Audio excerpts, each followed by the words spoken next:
peuple de France pure souche masculin néo-patriote blanc hétéro cisgenre néo-gaulliste entre 30 et 50 ans. Ne te laisse pas berner Sondors par les chimères de cette élection. Ne te laisse pas berner Sondors par le futur alléchant plein d'emplois, de sourires et de négociations d'entreprise du PD Emmanuel Macron. En faisant tes propres recherches, tu constateras non seulement qu'il s'agit d'un homosexuel, mais qu'il a également épousé une pédophile. Une femme qui, en plus d'être une violeuse d'enfants, est laide et vieille. Comment faire confiance à son époux s'il a de tels goûts de merde? Ne te laisse pas berner Sondors par le futur bolchevique proposé par Jean-Luc Mélenchon. Ce mitrandien décomplexé ne pense qu'à son gros cul au point d'oublier de se brosser les dents.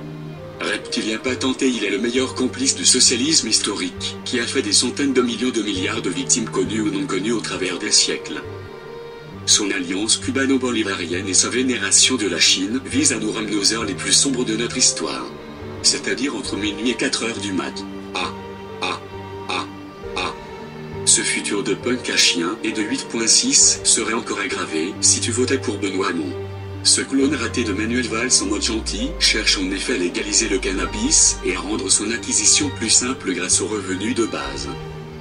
Cette source d'argent gratuite qui laissera derrière elle un pays exsangue offrirait aux enfants en bas âge la possibilité d'accéder aux drogues.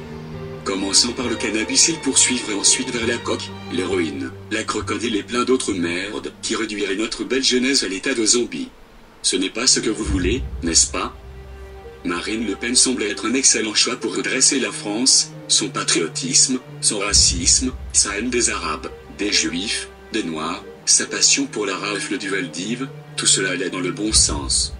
Par malheur, nous avions oublié un problème majeur dans son choix impossible. Un problème gros comme le nez au milieu de la figure, tellement gros que nous n'y avions pas pensé. Même si elle n'en a pas l'air. Elle est une femme.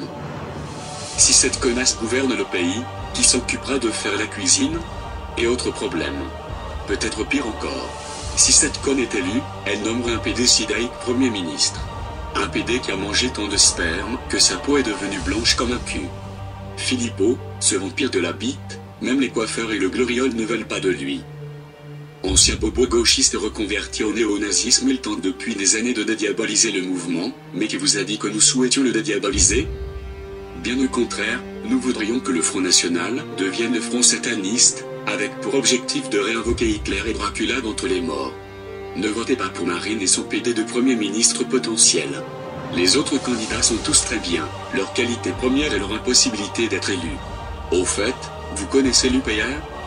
Le petit parti qui monte grâce à tous les gens qui font leurs propres recherches. Non, je rigole, Asselineau est un gros trisomique fasciste et son parti de trolls c'est juste de la merde. D'ailleurs, il n'y a pas besoin de faire ses propres recherches très loin pour comprendre à quelle sorte de con on a affaire. Pour ma part, j'aimerais déjà comprendre ce qu'il essaye de dire quand il cite des articles qu'il ne connaît pas lui-même. C'est le genre de gars qui, si vous lui demandez l'heure, préférera vous dire qu'il ne peut pas vous la donner à cause de l'article 60 au lieu d'avouer qu'il n'a pas de montre. Cheminade a le mérite de vouloir partir dans l'espace, une bonne idée pour se barrer de cette planète recouverte de pédales.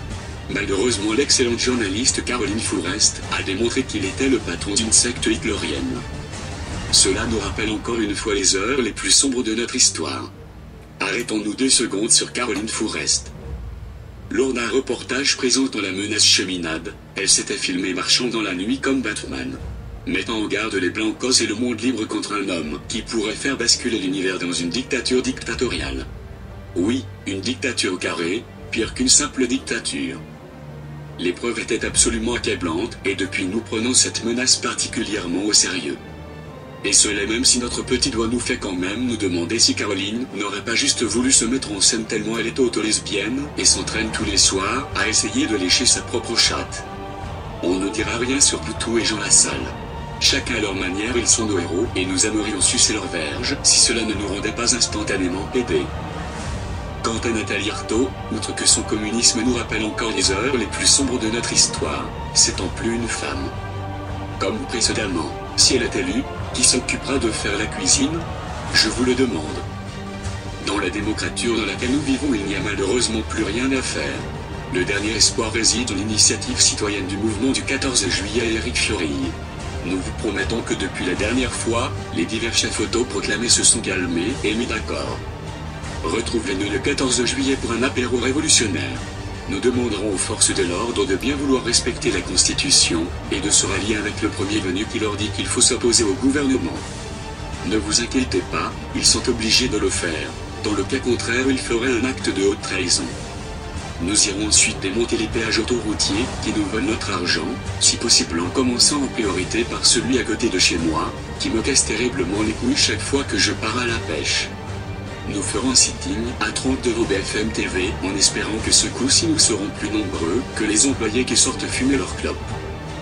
Enfin nous envahirons l'Elysée et prendrons un autre apéro avec le président malhonnêtement élu, avant de le pendre et de manger son cadavre à côté du stand aux éolites dressé pour l'occasion. Les éolites, qu'est-ce que c'est?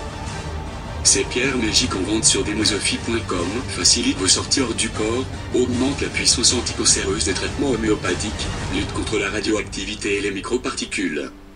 50 € le pot de 36 grammes béni par Eric Fiori. Si vous êtes un gros pingre, vous pouvez également vous en procurer en supermarché au rayon litière. Cette solution naturelle contre les rayons gamma a prouvé son efficacité dans les meilleurs laboratoires de l'État islamique.